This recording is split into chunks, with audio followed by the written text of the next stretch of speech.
When I finished college, I'd earned a degree in English literature, which I referred to later as pre-unemployment. After struggling to find a job for a few months, I finally landed a gig driving a delivery van for a commercial printing company. It didn't pay much, but I enjoyed the solitude of driving and the people I worked with.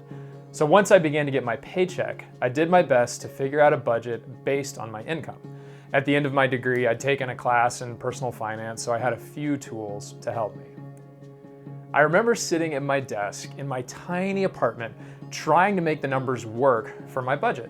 After an afternoon of scribbling notes and punching numbers into my calculator, I sat back from my desk and I said to myself, this just isn't enough. And a second after I said those words, another voice spoke, saying to my heart, it will never be enough. I've come to see that seminal moment in my life as a turning point in my understanding of the concept we're talking about today, generosity. It will never be enough was a warning to me that the perspective that many of us adopt when it comes to money is more will make me happier. A better job, a new company, higher pay, better benefits, always striving for the next rung of the ladder, which is all fine and good. And that pursuit will one day end and I'll be able to say enough. Except, as we all know too well, enough is an elusive query. Generosity is a spiritual discipline that has a real life connection, not just to money, but to all of who we are, the gifts we've been given, the abilities God has placed in each of our hearts. And so I'd like to encourage all of us to think of generosity as more than money. A simple definition of generosity is this: it's how we live when Christ is enough. So let's consider for a moment the image of open hands. By open hands, I mean that we understand that God has given us everything.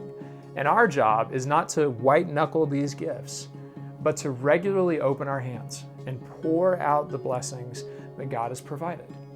We see this illustrated in Deuteronomy chapter 26. God has delivered the people of Israel into an incredible moment. He's freed them from the cruel enslavement of Egypt. He's led them across the burning desert. He's parted the raging waters of the Red Sea, and now they're on the cusp of entering the promised land. What God says to the Israelites in Deuteronomy 26 is this: you've been given a huge gift. You're about to start a fresh chapter in your history, but don't forget the gift. Live with gratitude. Make sure this gift is shared by everyone. God instructs the leaders of Israel to call the people to worship, to bring their first fruits, and to offer the best of their labor and trades to God as an act of sacrifice. We can show our gratitude by using the fruit of our labors well, opening up our hands so that the gifts are used in worship. Secondly, God tells the people, make sure these gifts I've given to you make their way into the hands of people who need it most. After the Israelites had worshiped God and presented their first fruits to Him, they were instructed to take those gifts and to share them with the poor, with the marginalized, with widows, with orphans, with people in their community who needed help. A practice I would encourage all of us to adopt then is twofold. First, offer your first fruits to God, and second, say yes to opportunities for the gifts of our hands to bless others.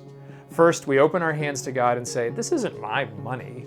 You've given it to me, God, through my job, through selling my artwork, through teaching school, and now I want to honor you by giving a portion of it back.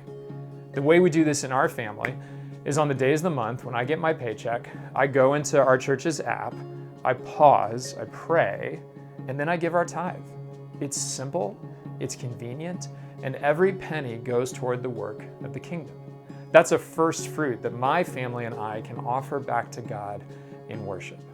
Secondly, we're called to say yes to opportunities to bless others with the gifts that God has given to us, beyond our money. Now, let's say you're one of the 22 million people in our country right now who've lost your job or are temporarily without income. Giving financially may not be a good fit right now, but there are many other ways to be generous. You can bless others by cooking a meal, by taking care of someone else's needs for yard work, or even having a simple conversation on the sidewalk. When you do this, you're being generous with your time, with your focus, and with the presence of Jesus who lives in you. Let me offer one final encouragement. Generosity is a long-term project. Just because I had a moment of clarity years ago, which I shared earlier, doesn't mean I've got this down perfectly. And if you've had bad experiences with the church and money, I get it. Practicing generosity may be a pathway towards healing for you. Remember that God is with us in our many seasons of life, whether we feel like we have plenty or whether we are in dire need. And I'm grateful to serve a church with a generous heart, and I want to thank you for your generosity and your service to Christ.